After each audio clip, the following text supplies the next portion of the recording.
tin বেচে নেয় সেই পাম্প হাজার লিটারে চলে যায় কেমন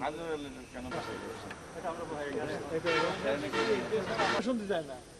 মানুষ দেখতে যে পাম্পের তেল আসে নাই সবগুলো ডিপোতে তেল দিচ্ছি এবং এই ডিপো থেকে তেলও বেরিয়ে যাচ্ছে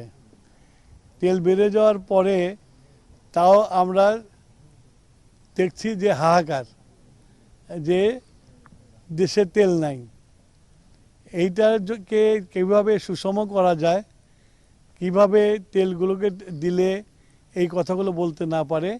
সেইটা ডিপোতে এসে ডিপোদের যারা ডিপো ইনচার্জ আছে তাদের সাথে আলোচনা করলাম আলোচনা করে তাদেরকে নির্দেশনা দিলাম নগদ নিয়ে এলো হার না মানা হার অফার সর্বনিম্ন 10,000 টাকা রেমিটেন্স নগদে পাঠালে থাকছে স্বর্ণের হার জেতার সুযোগ যেন প্রত্যেকটা পাম্পে তেল যায় এবং সেই তেল যেন পৌঁছে এইটা যেন আমি শুনি না যে কোনো পাম্পে তেল যায় নাই এই কথাটা যেন না শুনি সে কীভাবে করবে সেই নির্দেশনাটা তাদের দিয়ে দিয়েছি তারা এইটা পালন করবে এবং প্রত্যেকটা পাম্পে ঠিকমতো তেল যাবে